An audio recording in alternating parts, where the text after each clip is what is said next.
ರಬಕವಿ ಬನಹಟ್ಟಿ ತಾಲೂಕಿನ ಈದ್ಗಾ ಮೈದಾನದಲ್ಲಿ ನಮಾಜ್ ಮಾಡಲು ಸಾವಿರಾರು ಜನ ಮುಸ್ಲಿಂ ಬಾಂಧವರು ಭಾಗಿಯಾಗಿದ್ದರು. ಎಲ್ಲ ಜೀವರಾಶಿಗಳಲ್ಲಿ ಶ್ರೇಷ್ಠವಾದದ್ದು ಮಾನವ ಜನ್ಮ. ಯಾರಿಗೂ ಕೆಟ್ಟದ್ದನ್ನು ಬಯಸದೆ ಎಲ್ಲರಿಗೂ ನಮ್ಮವರು ತಮ್ಮವರು ಎನ್ನುವ ಮನೋಭಾವದಿಂದ ಕಾಣುತ್ತಾ ದೇವರ ಜ್ಞಾನ ಮಾಡೋಣ. ಪ್ರತಿದಿನ ನಮಾಜ್ ಮಾಡೋ ಮೂಲಕ ನಮಗೆ ಬಂದ ಕಷ್ಟವನ್ನು ದೂರ ಮಾಡು ಎಂದು ಅಲ್ಲಾಹ್ವಿನ ಬಳಿ ಕೇಳಿಕೊಳ್ಳೋಣ. ಎಲ್ಲರನ್ನ ಸಮಾನವಾಗಿ ನೋಡೋಣ.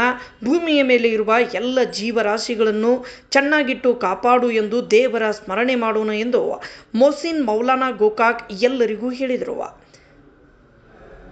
ಬಾಗಲಕೋಟೆ ಜಿಲ್ಲೆಯ ರಬಕವಿ ಬನಹಟ್ಟಿ ತಾಲೂಕಿನ ರಬಕವಿ ನಗರದಲ್ಲಿ ಮುಸ್ಲಿಂ ಬಾಂಧವರು ಅತ್ಯಂತ ಸರಳ ಮತ್ತು ಶಾಂತಿಯಿಂದ ಸಾವಿರಾರು ಸಂಖ್ಯೆಯಲ್ಲಿ ರಬಕವಿಯ ವಿದ್ಯಾನಗರ ಹತ್ತಿರ ಇರುವ ಈದ್ಗಾ ಮೈದಾನಕ್ಕೆ ಬಂದು ನಮಾಜ್ ಮಾಡೋ ಮೂಲಕ ಬಕ್ರೀದ್ ಹಬ್ಬವನ್ನು ಆಚರಣೆ ಮಾಡಿದರು. ಈ ಶಾಂತಿಯ ಸಂಕೇತವಾದ ಬಕ್ರೀದ್ ಹಬ್ಬದ ಆಚರಣೆ ಮಾಡುವ ವೇಳೆ ಹಿರಿಯರಾದ ಉಸ್ಮಾನ್ ಸಾಬ್ ಲೆಂಗ್ರೆ, ಗಫೂರ್ ಮೌಲಾನಾ, ಅಸ್ಲಂ ಸಿಲ್ಲೆದಾರ್, ಅಬೂಬಕರ್ ಬಂಡೆ ಬುರೂಜ್, ಮೊಹಮ್ಮದ್ ಹುಸೇನ್ ಲೆಂಗ್ರೆ ಸೇರಿದಂತೆ ಅನೇಕ ಮುಸ್ಲಿಂ ಬಾಂಧವರು, ಜಮಾತ್ ಕಮಿಟಿ ಹಾಗೂ ಅಂಜುಮನ್ ಇಸ್ಲಾಂ ಕಮಿಟಿ ಸರ್ವರು ಭಾಗಿಯಾಗಿದ್ದರು. ವರದಿ ಮಾಳು ದುರ್ಗಣ್ಣವರ್.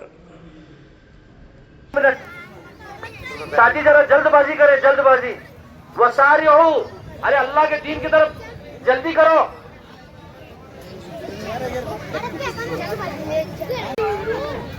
हारो मत जिंदगी से। अल्लाह ताला ने जितनी अवसर दिए खर्च करो। अनफिक इब्ने आदम तुनफिकू, खर्च करो इब्ने आदम।